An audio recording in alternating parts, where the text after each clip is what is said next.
So, who was the traitor in Kingdom Hearts X back cover? That's going to be what we're going to talk about today. Because apparently, a lot of people don't really get exactly what was going on with that plotline in Kingdom Hearts X back cover. And let me just say, I just completely cannot blame none of you guys for being confused. Kingdom Hearts X back cover did not wind up being the product that we thought it was going to be, to where it was going to explain literally almost everything that we didn't really get too much explanation on in Kingdom Hearts X. I mean, during its promotion time, of course, it definitely seemed like it was going to explain everything, and it definitely did seem like it was going to wind up ending with the Keyblade War. However, we do know that we did not get to see the Keyblade War now that the whole thing has been released.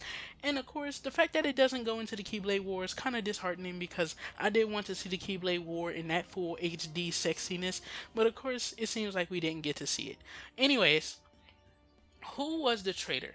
Now, a lot of people going into Kingdom Hearts X back cover believed that it was going to be one of the foretellers themselves. I mean, even on Twitter and stuff, I follow a lot of people who keep up with the news and stuff like that, just so that way I can keep up with the news personally. And obviously, we had a lot of people who, of course, were doing polls, seeing who they thought the traitor was. We had people believing that it was Ava while we was getting close to the release. We had people believing it was I said definitely when we was getting close to the release. Era, and of course, just every single one of the foretellers were just completely speculated. Gula, and of course, I forgot her name, Envy as well. And then we had, of course, Luxu, who finally popped up in the finale after being gone for so long, after we never seen him. People obviously thought he was the traitor because he randomly pops up right before the Keyblade War starts to go down and shit like that. So, yeah, he was the traitor. And then we have the person who was the least speculated to be the traitor of them all, the Master of Masters. So, I mean, with the release of Kingdom Hearts X back cover, who is the traitor? Who's the traitor? The Master of Masters. So, obviously, a lot of you guys may not get that, why he's the traitor, and why I'm pointing my finger at him, and why a lot of other people are also pointing their fingers at him now. And the reason for that is we can literally look at everything in Kingdom Hearts X back cover and trace every single conflict that transpires back to the Master of Masters. Now, another thing that we know about the Master of Masters is that he gave his Eye of Darkness to Luxu to take into the future, so that way he can see the events transpire in the future. And what does he tell Luxu, the very first person to receive their role? Keep an eye on the foretellers. So if he keeps an eye on the foretellers, then of course the transcript of the Book of Prophecies more than likely originally started saying that of course maybe things went well for the foretellers. So what does he then do? Give them roles. Hey, why not give them roles, right? So what's wrong with these roles that he give them? They all have conflict of interest with each other individual foreteller, such as, let's take Gula's for example. His is to keep it a secret that there's a traitor in the first place, but he's also to look for this traitor and dispose of them, or pretty much bring them to justice. And since he's not supposed to tell the rest of the foretellers, just think about the way how I said wound up seeing it. And the way how I said wound up seeing it was that Gula knew that they were going to be betrayed by somebody, but the fact that he kept it a secret from the rest of them pretty much makes it seem like, of course, he himself is pretty much a traitor. Because to not say, hey, someone is going to betray us to every single one of them, kind of does say you knew that this was going to come to be, and since you knew this, instead of just telling us so that way we could work our way around it early on, you left us to pretty much be in the dark and turn against each other to the point that we have, just because you wanted to fulfill your role to the Master of Masters. So obviously right there, that's one that conflicts the rest of them. And then when he tells Ira this, what happens? Ira looks for him so that way he can get his hands on that lost page. Now, the lost page itself seems to be a fake. It seems to be a fake, and the reason why I say this is because the lost page is transcript, which reads the person that bears the sigil is the traitor or some shit like that. The person that bears the sigil, the only sigil that we see in Kingdom Hearts X back cover is the Recusant sigil, and we see it one time, and it's being carried by Luxu on the box, which is labeled X Super. Now, what's the sigil that's been running through the whole Kingdom Hearts series? The Recusant sigil, which is the X that Xemnas has given to every single one of the organization members. So, the X, he who bears the sigil, the Master of Masters, is the only one who seems to have anything to do with the Recusant sigil, which is the sigil of darkness or the sigil of evil in the future. Yeah, you're the traitor, dude. You're the fucking traitor. So, of course, then we have, of course, let's get back to the lost page being a fake. The lost page being a fake is pretty much as simple as this. So some of you may not get this right off the bat, but I will go into full detail if you guys stick with me here. So in the beginning of Kingdom Hearts X back cover, we know about the case of characters, which the very first one being the case of Luxu, the second being the case of Era.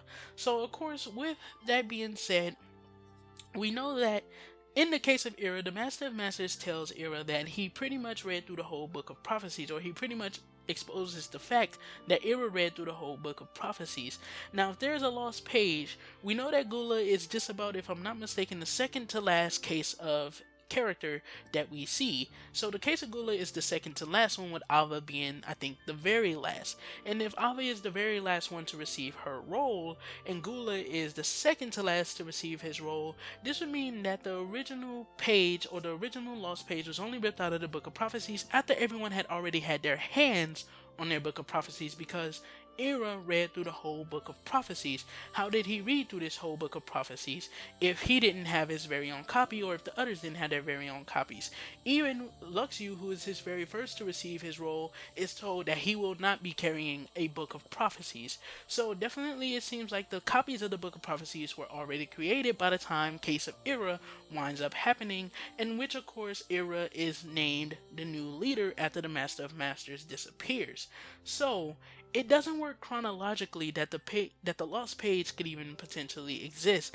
Maybe it was a fake that carried some real factual information towards the lore of the series, just for the sake of it being more plausible to Gula, and of course for the sake of it being more plausible to, of course, the rest of the foretellers.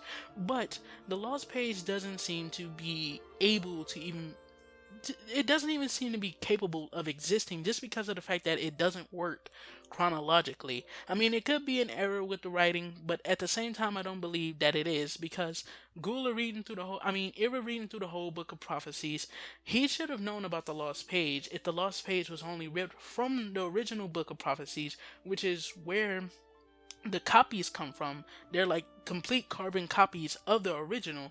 So if it was only ripped out of that after, of course, Era's turn of his case of character, then why in the hell didn't Era ever see the lost page? It doesn't make sense, because if they're all carbon copies of the original, then that would mean that even the lost page would be carried into these copies. And it's never explicitly stated that if a page is ripped out of the original Book of Prophecies, the copies of the Book of Prophecies will also lose that page. So it just doesn't make sense that the lost page was ever a real page to begin with. But let me know what you guys think about all of this stuff, man. Do you think that the Master of Masters actually was a traitor, or do you still believe it was one of the foretellers, or potentially Luxu? I mean, there was a lot of theories going into Kingdom Hearts X back cover, and I mean, I did come up with the idea that the Master of Masters was the traitor long before the release, but now I just feel like we know for a fact that he is the traitor. I mean, let's look at everything once again. The sigil, the Recusant sigil, the X Super, of course, that's one sign. The lost page says, "He who bears the sigil." That's one sign. Of course, the roles of the foretellers, which completely conflict, contradict, and completely and utterly make no fucking sense. The rules and shit don't make no sense. Like, they can't band together. Are you serious? But they're supposed to be fighting together to stop the darkness. Seriously, but they can't band together? Come on, man. Come on. That's bullshit. Of course, and just many other things that go around with the Master of Masters. But the only question I think that we don't really have is, where did the Dark Charity come from? Was it just, I mean, I know it's the player character's Dark Charity, but is it really the charity of the Master of Masters? Could that potentially be who that charity is for? But let me know what you guys think once again. This has been your boy Amaziah. Don't forget to do a little A-class gaming, and everything you do, don't forget to keep it A-class. And I'm going to catch you guys in the next one, man. Peace the heck out.